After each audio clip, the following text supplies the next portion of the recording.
The real trouble with this world of ours is not that it is an unreasonable world, nor even that it's a reasonable one.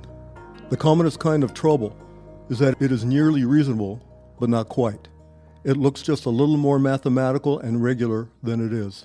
G.K. Chesterton, 20th century writer. Welcome. This is the Leaders Commute podcast brought to you by Acuity Business Consulting and produced by Business RadioX. I'm Jess Villegas, and we are coming to you from the Gas South Convention Center in Duluth, Georgia.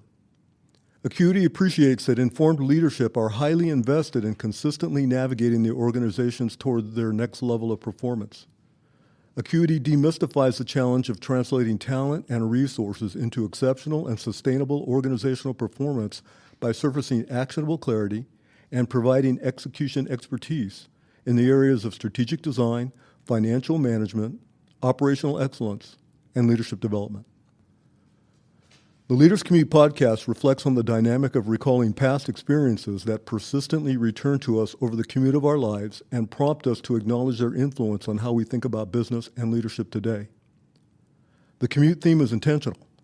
Past episodes have referred to what we have collected, delivered, and mapped in our life's journey. Today's episode, What a World, addresses potential roadblocks that can impede our journey, regardless of our destination. My guest today is Paris Williams. She and her husband James have built Next Level Financial, a fractional CFO entity for service-based businesses. They help CEOs go from reactive to proactive, a tenet that aligns very well with my own mission at Acuity. Paris will listen in and then join me as we discuss the implications of the message I hope to deliver well today. Let's get started. Thank you for listening, and perhaps you are doing so on your actual commute. How about a little fire, Scarecrow? That's burning! Go through that water! You cursed brat! Look what you've done! I'm melting! Oh, what a world! Who would have thought a good little girl like you could destroy my beautiful wickedness? Look out! I'm going!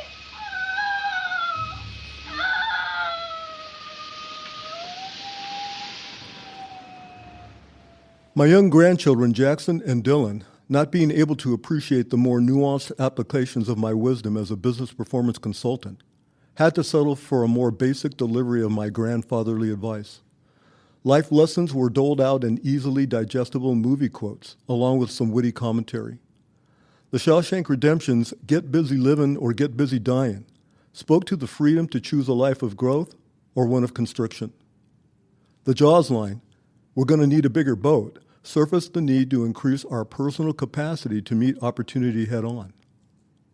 John Kinsella, who in Field of Dreams asked the question, "Is this heaven?" only to discover it was in fact Iowa, taught that the quality of our current circumstances is a function of how we live, not where we are. But the quote I employed most often was one from The Wizard of Oz. The Wicked Witch of the East, who had been stalking Dorothy, her 3 friends, and her dog on their way to Emerald City to get assistance from the wizard, finally confronts them and proceeds to set the scarecrow on fire. Dorothy, trying to save her friend with a bucket of water, inadvertently douses the Wicked Witch, causing her to melt into the castle floor. Writhing in agony, and at a complete loss as to how Dorothy could overcome her substantial power, screams out, "What a world, what a world." This utterance fascinated me for years, though I was not sure why. After a countless number of viewings, I determined it odd that the Wicked Witch, who had created the circumstances that had led to her demise, appeared to blame some outside force for her situation. This suggested that if the world were a different place, bad behavior would have been rewarded versus punished.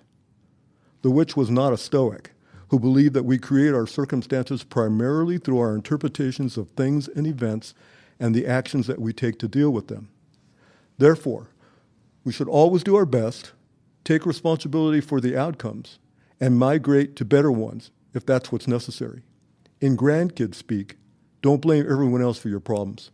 Do something about them. We'll come back to the witch later in the podcast.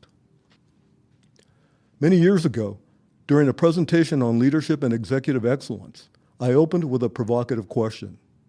Think back to when you first recall being absolutely wrong about an assumption you made, something so substantial it caused or could have caused grave damage to an important relationship or the derailment of an important project. I then asked the participants to yell out the age at which they reached this self-enlightenment. 17, 33, 21, 18, 39. One gentleman in the back shouted, "I'll let you know when that happens." Wide, skeptical grins all the way around.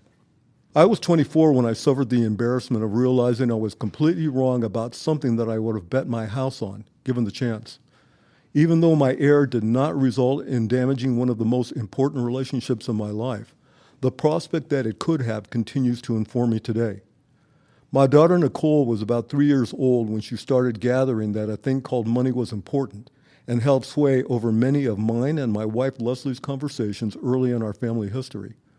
An unsanctioned collection of stray pennies and nickels made their way into the various knickknacks on Nicole's dresser, now doubling as piggy banks and safety box depositories. In time, she made her way to quarters, deducing that bigger coins had some relationship to more value. The whole thing was cute for a while, but soon things proceeded to the need for several parental admonitions. Around the same time, I was experiencing some modest success advancing my young business career. However, pay continued to be modest, and the 2-week pay regimen significantly stretched our cash allocation strategies. Fortunately, we were appropriately frugal and meticulous in the management of our limited financial resources. Before the days of Venmo and online banking, a common technique for us was to allocate various amounts of cash into separate envelopes for the most expensive bills. These required special attention because of our ongoing need to push payment due dates. In one instance, not having time to place them in an envelope, I set 4 $20 bills on the corner of our common desk, intending to return after a day's work to pay the bill in person. But when it came time to grab the cash, I saw there were only 3 $20 bills remaining on the desk. Leslie did not have any idea about what might have happened to the money. I began a frantic search, looking around the desk, rifling through dog-eared papers and magazines, fingering through other cash envelopes, and checking and rechecking my wallet, all to no avail. The only place my mind could go from here was to assume that Nicole had made the jump from small coins thief to more ambitious currency. I searched around her room, but there were no $20 bills to be found. On most other days, I would have given her the benefit of the doubt and worked her through a session of try to remember and other hiding places, but my anxiousness grew as we neared the 5 o'clock bill pay deadline. In my frustration and impatience, I yelled out, "Nicole, where is my money?"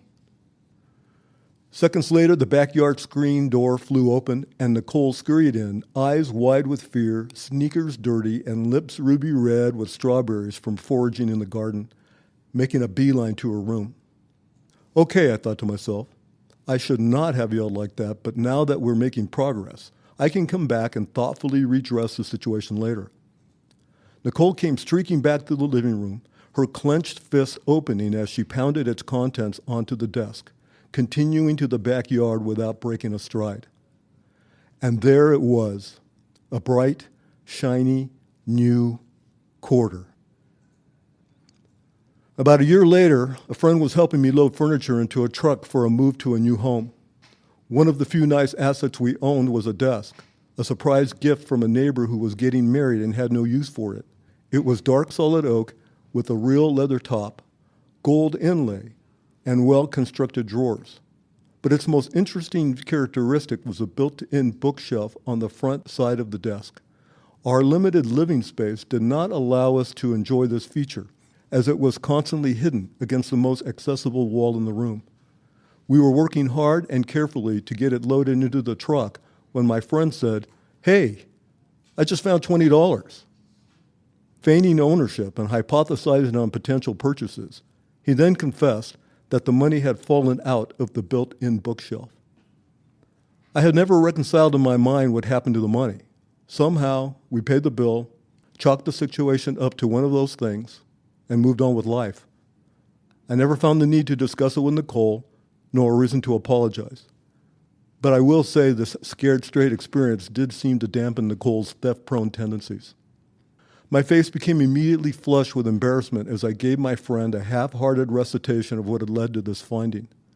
But my focus had immediately gone to a rationalization of why I was justified assuming that Nicole had taken the money. After all, I had looked in and around the desk, even pulling it away from the wall to see if it had landed in the space in between. I mean, what are the chances that a $20 bill would fall behind the desk and then float into an open shelf area? Did a slight breeze grab it on its fall and push it into the shelf? The whole thing practically defies physics. On and on it went, with these mental rationalizations distracting me the entire time we were loading the truck.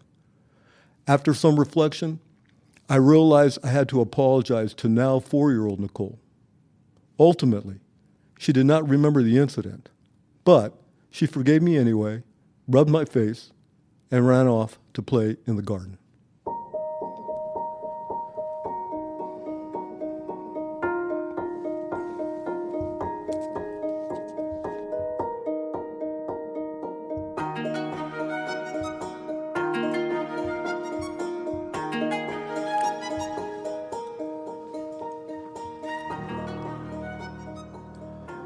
To leverage past impactful experiences, I utilize an evolving context methodology. That is, the knowledge, competencies, and skill set we build at the various junctures of our lives and careers can give new context and meaning to past experiences. Allow me to explain. My initial context for this situation with Nicole, once it became clear that I had improperly blamed her for the theft, was primarily shame for having raised my voice the way I did. Nicole not remembering the event gave me some relief, plus another item to add to my checklist of things to do to become a better human being. But what continues to haunt me is the thought that this could have just easily occurred when Nicole was 14 or 15, when she was part of a demographic that had many more creative reasons for requiring $20 bills.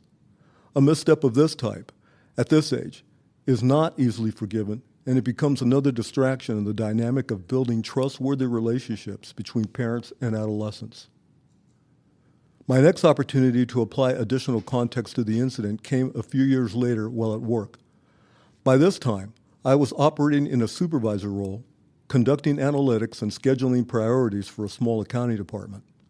I was relating the story to a fellow supervisor, choosing to focus more on the humor of it versus the life lesson. But then he made a reasonably thoughtful remark along the lines of, "Raising kids seems pretty complicated, so it must be hard to be right every time." He continued, "By the way, you were a young father, only 24 at the time." I mulled that over and over in my head for a while. Only 24. Only 24. And then a wave of realizations hit me. The first was that at 24, I had already been married for 3 years. We had managed to purchase a house, and I had the makings of a nice career. There were lots of decisions I had to make while working to achieve these things. So, if this is correct, what is the likelihood that the first significant mistake I ever made was at the age of 24? It's infinitely more likely that I made many mistakes, but the results never rose to a level of consequence. Or, mistakes were made, and individuals chose not to bring them to my attention for whatever reason. Or, perhaps mistakes have been made, but being long-term in nature, the consequences have yet to materialize. The next realization was that, at least in the situation with Nicole, it was not hard to know what was right. I was dealing with a toddler who could only have a limited understanding of how to satisfy my pressing her. It was absolutely wrong to make a monumental assumption that I had not taken the time to verify.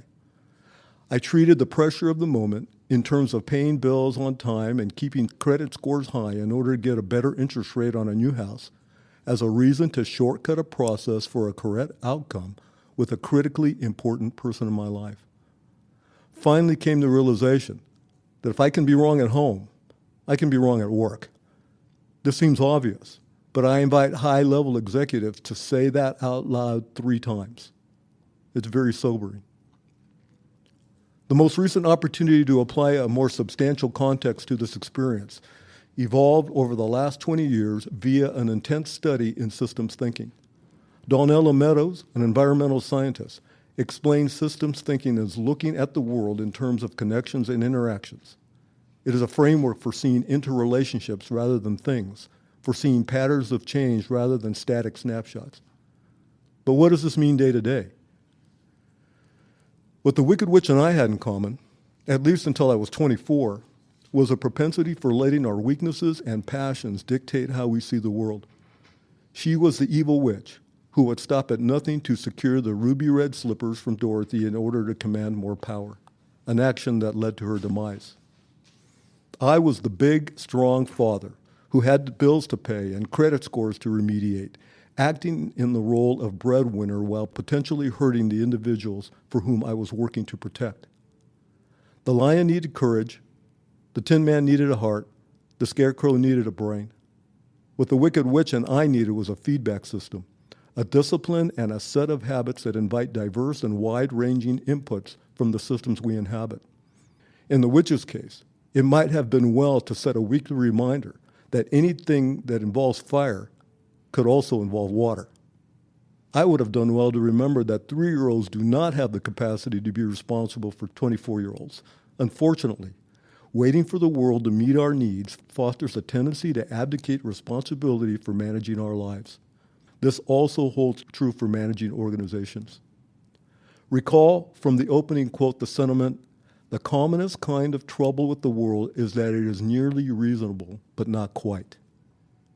We may believe that our intelligence, hard work, and good intentions in a situation we believe we understand well, in other words, that is nearly reasonable, is going to be enough to address complex organizational challenges. But it is the not quite part that can get us in trouble. For this reason, it is important that we institutionalize systems of diverse, well-considered, and consistently available feedback. Most organizations understand the relative importance of this, and they minimally satisfy the requirement with things like process efficiency analysis, key performance indicators or KPIs, gross margin analytics, etc. But I have often found that information is gathered as a checklist item, as data that has value only in its accumulation. What is lacking is a way to animate the information into actionable initiatives towards accountability and acceptable results. Over the course of my consulting practice, I have evolved a strategy for keeping me alert to leveraging all of my feedback regimens. I think it is one that Paris and James would particularly appreciate as it draws on some pervasive accounting analogies. I would like to share these with you today. Number 1, increase the size of your calculator. Organizations should continually increase its capacity, both on a structural and personal level, so that it remains well equipped to handle new and varying challenges. In other words, build a bigger boat. Number 2, manage along the x-axis while remaining attentive to the y-axis. In the Cartesian coordinate system, the horizontal line is called the x-axis, runs left to right, and is used to represent the independent variable in a two-dimensional graph. However, my liberal use of it is to encourage the building of feedback systems that are most appropriate for your level of responsibility. This involves looking to your left and right for support. These can take the form of reports, KPIs, coworker input, and network building. In this example, the vertical y-axis would represent superiors and direct reports. I don't mean to disrespect the role they can play in your feedback systems. However, interactions at this level tend to be more about reconciling agendas than addressing a particular challenge. Number 3, subtract 100 from 50. Sometimes, when considering an action, things just don't add up or make sense. But even so, you can likely think back to a time when your data and your intuition were telling you one thing, and you did a different thing anyway. Of course, unforeseen variables can lead us to less obvious decisions. The intent here is to just be mindful of these dynamics. Number 4, start from zero. Bring as clear a slate as possible, or at least well-tested assumptions, to your most impactful decision-making process. In the accounting world, this manifests as zero-based budgeting. This approach gives us the freedom to consider a wider array of possibilities and solutions. Number 5, first black and red, then gray. I am a tremendous advocate of objective information. Look at the charts, review the numbers, talk to the suppliers, check the delivery logs, track the rework, look at the profitability. Sometimes the numbers will be black and sometimes red.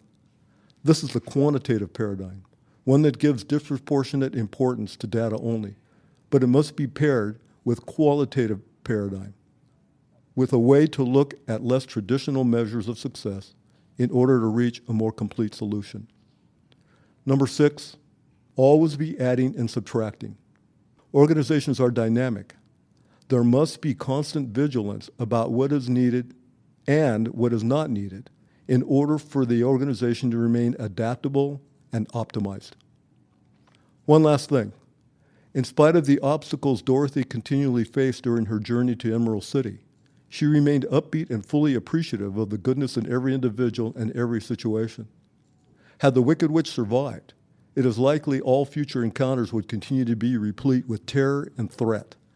By the same token, Dorothy's worldview, one where every challenge was mitigated simply by a return to her home, would continue to see the world in its best light. This prompts me to consider what is more similar about the Wicked Witch and Dorothy, and me for that matter, than in what is different. It is that we are each the common denominator of every positive and negative situation we have ever experienced. Remembering this, I think, is a simple way to be more reflective about the decisions and choices that we make. Thank you. Well, thanks for listening. I would like to invite Paris Williams to join us. Let me tell you a little about Paris. She is a former teacher and school principal who made a transition into the financial world. In 2022, she joined forces with her husband James to grow Next Level Financial, a fractional CFO company. They are not a traditional CFO company. As a married couple building a business together, they understand that business finances extend beyond spreadsheets, facts, and figures. Paris's mission is to provide CEOs and founders with the financial clarity and confidence they need to make scalable, strategic decisions. She resides in a suburb of Atlanta, Georgia, with her husband and 3 kids. She holds a bachelor degree from San Francisco State University and a master's degree from UC Berkeley. So welcome, Paris. How are you doing today? I'm doing great. Thank you for having me. Oh, God, my pleasure, my pleasure. So I'm looking forward to just kind of interacting with you here. I just want to mention a couple of things, and I may have told you some of this before, but it's a little ironic that I can find a way to try and integrate ideas around accounting into some of my podcasts. I mentioned to you before we started today that I kind of have a love-hate relationship with accounting. My first 10 years of my career back in California, and I see that you were in California, was as a accounting clerk and then a controller for manufacturing entities in Southern California. I did pretty well. It was a decent living. I didn't particularly enjoy it, but it was a living. I had an opportunity to move from from being a controller in a manufacturing location in Southern California, to move to Lawrenceville. And at first, I didn't really want to do that. I had told my boss that I wasn't interested in moving my family 3,000 miles to do something I didn't particularly enjoy. But he convinced me to at least give it a try, and I said I would, as long as that I could get a promise that after 2 years of whatever I needed to do in the accounting department, that I could move into operations. And so, didn't have any family here, didn't have any other business ties, so I had to explain to my mom why it is that the only reason I would leave her was so that I could just change my career. Now, that's been the ongoing answer for 30 years. I like to say often to people that accounting is kind of like California for me. I love being from California. I don't necessarily want to be living there at the moment. It's too crowded and it's too many people. And so I love being from California. And I don't like accounting, but I love being from accounting because I find it as vital to every business. I do work with a lot of small businesses, and I'm amazed at how often they treat accounting as kind of just one of the 35 things they got to do as opposed to one of the most essential things they should be doing. I can see by yours and James' mission that you also interested in animating cold hard figures with ideas and innovation so that they can go to the next level. So I thought I wanted to throw those things out. This is my yearly purge of guilt for moving away from California and leaving my mom. So I was going to say moms can be pretty forgiving. So, you would think. it's okay. You would think so. So why don't we start here, Paris? We can kind of go back and forth anywhere we like, and I definitely want to hear more about Next Level Financial.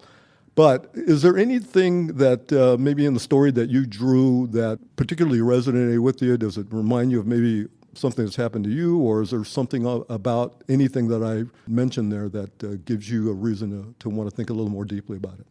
Having three kids, I think the whole idea of reflecting back on these moments with our children, like the moment that you had with your daughter, Nicole, man, I just feel like as far as life goes and growing as a person, not just as a business owner, but as a human, parenting has been one of those things where it is constantly showing me parts of myself that I'm like, ooh, okay, I have an opportunity for growth here.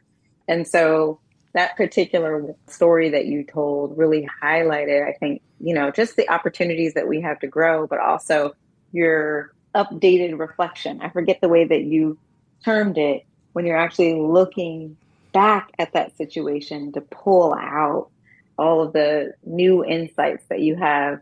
There's an author, Benjamin Hardy, that wrote a book called Be Your Future Self Now. So I'll try to think to myself when I'm about to have one of those moments. And I think I have those way more than you, because I was like, this happens to me like 5 times a day.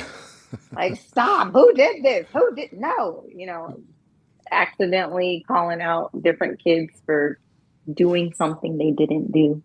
Right. But this book, Be Your Future Self Now, he says if we could be conscious enough to think about how our future self would feel in this moment as we react to something, then we'll make better decisions. And so he gave an example of coming home and still being in work mode and being annoyed that the house is a mess and that the kids have their papers everywhere, and brushing them off and staying on our phones and thinking, when these kids are grown, would I be happy? Would my future self be happy with the decision that I'm making right now? And so anyway, I just thought about that and made that connection as you were talking, because it's not something I had thought about before, because you always think, oh, well, there's tomorrow, or the kids will always be little. I'm not sure how old Nicole is now, but she's not 4. And you've had multiple opportunities, based on that one experience and many others, to just be a better human, Right. And so I just love that idea of taking those moments and utilizing them and transferring them even over to our business world. Well, I'm not sure how diligent Nicole is. I have a son also, and he seems pretty wrapped up in the podcast. I had him as a guest one time, so he always seems interested in what I'm doing. My daughter is busy in a fairly high-level role in Charlotte, and so she's not 4. So I won't say how old she is, but there's possibly a 4 in that number. So who knows? The other thing you mentioned is the process. I use it. I use a process of what I call an evolving context. So that's a little generous. It sounds like I came up with some brain surgery and then I've got it out there for the world. But what always fascinated me is that these memories would come back to me, and every time they came back to me, I would think about it differently, but the memory itself never really changed. I just had a bunch of other different ideas about it, and by some stroke of luck, each layer of context was adding more clarity. And so it felt like maybe that we were onto something there. The other thing that I did mention in the podcast is that, and I said it afterwards here, is the idea that you can't treat data with sort of an amoral brush. And what I mean by that is that information comes to you, but what it does has more to do with what you do with the information. And I'm gathering that accounting, right? Accounting is the ultimate, right? It's the ultimate level of objectivity, or it's supposed to be. And one of the things that I didn't like about accounting is that I didn't think I got good at it, but I had to work really hard, harder than most people to get good at it. But I also did not like only reporting on what was happening and then somehow feeling responsible for when the numbers weren't very good. This is just the bane of my controller existence. I just didn't like having to respond to a leader. Wait a minute, I'm not the guy that drove the truck into the ditch. I'm not the guy that ran it at 100 units per minute instead of 500 units per minute. And so I just didn't, I felt helplessness when I would talk about it. So it made me feel very incomplete. See by your mission that it's important for you guys to want to put context is everything, around the things that you do for your clients. So maybe you can tell me a little bit about how it is you came to come to that mission. Absolutely. I want to start and just say, and people are often surprised with this because I'm running this company, this fractional CFO company, that I do not have a finance background. I believe it's actually a benefit to our company that I do not. James is the one my husband, James, my business partner, is on the client facing side, and he has a background in accounting and has worked many years in accounting. But I think I have a totally different view of the work. I understand the work differently. And because my background was in education as a school leader, I often see it through a different lens. And the point of like communicating with business leaders, I'll see, if James is getting really into the nitty gritty of the data, which of course, that's why they bring us on, because they want visibility. They want to be more proactive in their business. But there's always the emotional side of things. There's always the whole picture. Like we say, the wisdom that the information is and the data and the numbers are telling us. So I feel like that's a big part of my role, is to make sure that we're not just presenting it in like, this is black and white, this is what it is. There's always a story, there's always context. And so navigating how we communicate that information is just as important as making sure that the data is correct and up to date and all those things that you think about when you think about an accountant or a controller, which are definitely more in the, make sure it's right kind of category.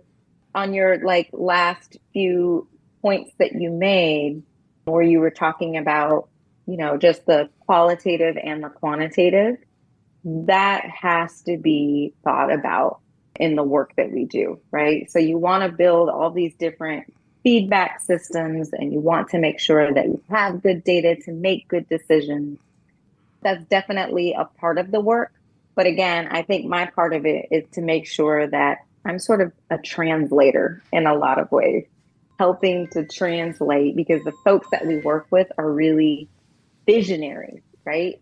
And yes, they need someone to come in and give them the information, but they don't maybe want to sit in a 2-hour meeting and go into the weeds of everything, even though we can do that. So I would say, hey, I know we want to have this long forecast meeting, but is there a way we can get to the big picture? Because we know that this particular CEO is big picture. They want to have enough information to make a good decision. So how can we figure that out and get to it? And so that's part of my role, to make sure that it's translating properly. Paris, you made me think of something, that idea around, having a guy who comes in who's a big picture, and being able to use the language that individual requires. So I think about big picture and little picture, and I've often used the term that I believe that I'm equally capable at 3,000 feet and 30,000 feet. And Yeah. I say that because, I've had situations where I've brought people into organizations, and because of my acuity sort of sweet spot for sort of fractional executive services tends to be between, 15 and $75 million or so. And so these are businesses that require management and executives that have a range of skills and aptitude for working at different levels of the organization. And I can't tell you how often we'll bring someone into the organization and they think they're ready at 30,000 feet and 3,000 feet, but they're not. And it's a lot easier to live at 30,000 feet, because you really don't have to be accountable as often as you do at 3,000 feet. In thinking about what you said about a guy who wants to be spoken to at a 30,000 foot level, that person still needs to know that you know how to operate at 30,000 feet. That gives you the right and the permission to talk at 30,000 feet, right? And does that sound like a reasonable sort of assumption? Because that's how I've always thought about it. Yeah, I think so. I mean, I would be curious to know. I think it requires lots of years of experience, like you have, navigating different roles in different companies that operate in different ways. So I'm just curious to know how you got to the place of where you could do both, because I don't think most people can do both. Yeah, so you're gonna make me expose a vulnerability that I try and avoid. But now that I'm at this age, I don't mind being exposed. Coming out of high school, I really didn't take college that seriously. I attended Long Beach State for a couple of years, and it's just really dangerous to go to a university that's so close to the ocean. There's just too many reasons to go to the water instead of the class. So I'm going to call that the primary reason why I didn't do well in school. There may have been some other more compelling reasons. But I just didn't take it very seriously. And so what happened is that by the time, I got married pretty young, and my wife was young. And so all of a sudden I started realizing, geez, it can't be this way forever. I'm going to get ready to have a kid. I need to start working. And I started realizing that I was already behind because most jobs, at least at the time, required, college degrees and a lot more experience than I had. You either had to have a lot of years of experience or a college degree, and I had neither one at the time. So what I started doing, and this is wholly an insecurity on my part, I started thinking, all right, I'm not going to have people sort of look down on me for not, being a more serious student of business. So I'm going to get really good and work really hard at everything I do, and I'm going to overwork and overthink, and I'm going to overmanage everything, and I'm going to lose a lot of years off of my life, but this is the price I have to pay for not being more serious. And so what happened is that for the first 10 or 15 years of my career, I always felt like I was perpetually trying to catch up. And so I was taking jobs I might not have taken in any other circumstance. And they were all fine jobs, and they all paid well, and I did well. But they weren't the perfect jobs. And so I essentially was living more at 3,000 feet of my career for the first 10 years of it. And then as I got more credibility and more education and better jobs, I was able to migrate into the 30,000 foot ranges where I wanted to be. But I never lost. It's kind of like you never forget where you came from. I did a lot more spreadsheets and a lot more fussing and fighting about details than I ever really had to do later in my career. So there you go. I guess you thought you were going to get a sort of Harvard response to how I did it, but that was it. No, I love that. It was fear. It was fear. But yeah, but it also goes to show that nothing's wasted, right? Mm-hmm. Like when I decided to really put aside my roles in K-12 education and move into working in the family business, people were like, why would you do that? They wanted you to be a superintendent. Don't you want to move up? And I really felt like my season was over. And so I think if I was younger and, trying to climb that career ladder, then I probably would have paused or taken action out of fear, which was I should stay here because this is secure and this is stable and I can retire from this. I've definitely made some decisions out of fear before, but I can say deciding to change course and get into business with James was a really good decision for me. And it causes me to reflect on myself and within our marriage and within our business and for our clients in ways that I don't think I ever would have had to had I stayed on that same path. So, we choose our journeys and then we get the benefits. I think either way there's benefits. Right. You said something earlier about you not having an accounting or financial background, and yet you were able to kind of thrive in this partnership. I do recall, at least for a good part of my daughter's career, she's doing things that I'll never even touch or dream of now. But for a while, she would give me the Wednesday night call and ask me some questions. And as she was moving up in her organization, she had no financial background. Her background was primarily in psychology, human resource type things. But as she was advancing, she had opportunities to take on other roles, and one of those was as a project manager. And pretty soon, she found herself dealing with other departments that she just didn't know much about. So she'd call me and say, Dad, I'm not really sure. I understand what return on investment means, but when someone who's not in the accounting department says return on investment, what does that mean? I said, well, either they're highly evolved or they don't know what they're talking about, but you got to answer them either way. And now it's amazing. I agree with you. Nothing gets wasted. It's amazing how many things she's had to retain from things that never ultimately became part of her career. And now she can speak freely on them, or at least have a conversation about it. And so I think it's been beneficial. You said something in the beginning of the podcast about it was something around the pressure of the moment. Like the pressure of the moment will cause you to shortcut a process. And I was just thinking about how that translates just in life and in business. And a lot of the folks that we work with, I think that if they're growing small companies, they're under a lot of pressure, like a lot of new businesses coming in. That's great.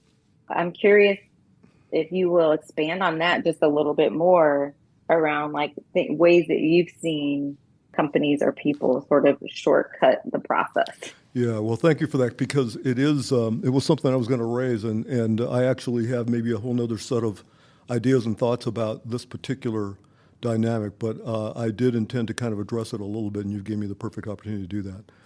I believe that sometimes if we call something pressure, business pressure, it sounds a lot more professional and a lot more acceptable to say, well, I'm under a lot of pressure. I'm a business guy. I have to do this. I have to do that. And, it kind of sanitizes the idea of the fact that I haven't taken the time or had the character to recruit and find and get information that could help me in my decision. And so for me, a less elegant way of talking about it is that there are things in my personal character that are not permitting me or allowing me to accept information, to accept diversity, whether it is of individuals, ideas, or solutions. And I'm fascinated by the things that keep people from doing that. And so one of those, there's two or three things that come to mind. One of them is just entrenchment in a methodology that you believe, hey, I'm right. I just don't have the time to have to think differently about this. In one of the last couple of podcasts I did, one of them was called the blind leading the dined. And the dined were the managers that felt that they were so right that you couldn't talk to them anymore. In other words, they were satiated. They were full. Yeah, they gave it a nice try. They thought about it. They had groups. They had brainstorms. But in the end, they were going to make the decision. They're dined. They're fed. They don't need anything else to slip them any other types of food. There's nothing new that they want to taste. So I think that what business owners have to be careful of is understanding the difference between a capacity issue, which is I don't have the time or the understanding to be better than I am. That is different than I don't have the willingness to be better and to understand better than I do. It's a timely topic because one of the things I was going to ask you is whether, at the risk of you alienating every single big-time client that you have, do you find that your clients generally are appreciating the fact that, or do they generally know the difference between not having the capacity or time to act differently versus just not having the aptitude or the flexibility to act differently? And so I don't know if that's something you feel comfortable answering, but maybe that's something you can speak to. Ooh, that's hard. When you said personal character, I was like, oh boy, Jess is coming for us today because, as leaders, a lot of what we need to do is work on our personal character. And I think, I agree that we are skirting around that conversation oftentimes. There's a range. It depends. I mean, we can tell when we're meeting with people, let's say it's a prospect, for example, just listening to them tell us about their business and the challenges and their pain points, whether or not it will be a good fit, because it requires a certain level of humility and honesty to come and say, hey, this is not my specialty. This is not my expertise, and I need some help. So I think the folks that we work with really honestly already have a certain level of awareness and humility to just come to the table. And people don't come in like, things are going so great. They're typically coming when there's some sort of red flag they're not always certain about what the root is of that. But for the most part, when they come in, there's a level of humility because they really want to expand their business, they want to grow, or they're having challenges, they want to make some big decisions. So it takes time for us to figure out where they really are. And, a lot of our work is really just being super curious about people and being really curious about their work so that we can, problem solve and get on the journey with them together. Because we don't come in, I think there's a lot of pressure right now to say, I'm going to come in and we're going to fix your stuff really quick. And that's just really not the way it works. It's relational and it can be slow and it requires good data. And we're dealing with a lot of people in community, understanding whether it's capacity or willingness. It could take some time to get there. Right. It's a journey. Yeah. Worthwhile things always take a little time. Well, listen, Paris, we're down to really the last couple of minutes here, and I want to make sure that you have an opportunity to just tell the audience some things that you might not yet have been able to cover about Next Level Financial. And so I'm going to give you sort of the last couple of minutes to do that. But let me say this. I've really thoroughly enjoyed engaging with you on this podcast, as I have sort of leading up to this podcast. I think at some point in time in the future, I'd love to have James on. I just think that your mission is a fantastic one. It aligns well with what I'm doing. And I'd look forward to speaking to you more about it. But take a minute, tell us a little bit about Next Level, more about Next Level, and then maybe how they can reach out to you if they want to reach out. Sure. We are a boutique fractional CFO company. So companies know that they need us when their accountant isn't giving them enough. They have a bookkeeper, they have an accountant, and they're asking them strategy questions, and the accountant is not really able to answer those types of questions.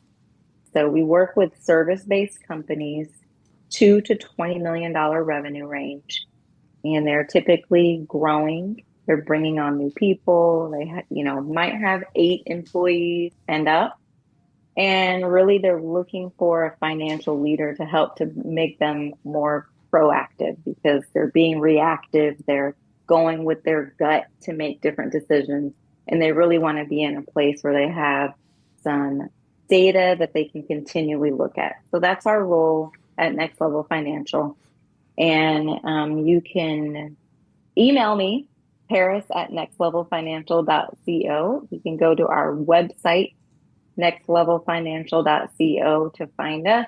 And I'm pretty active on LinkedIn. It's my go-to for connecting with new folks in business. So you can find me on LinkedIn as well. Again, Paris, it's been an absolute pleasure. I really thank you for your time and for participating. And maybe in the next couple of days, we'll get a chance to debrief a little bit. We'll figure out what other things we should have said to each other. Okay? Sounds good. All Thank right. you so much. Thank you, Paris. All right. Thank you so much for joining us on the Leaders Commute podcast presented by Acuity Business Consulting. I would like to thank our producer, Mike Salmon, for his work on this podcast and the great work he's doing to promote business in Gwinnett County. If you would like to reach out to me, you can do so at 678-644-9311 or at jess@acuitybusiness.consulting. You can catch a new episode every month here on Business RadioX, or you can find us on iTunes, Spotify, iHeartRadio, or wherever you enjoy your favorite podcasts. Until next time, I'm Jess Villegas, and you've been listening to The Leaders Commute on Business Radio X.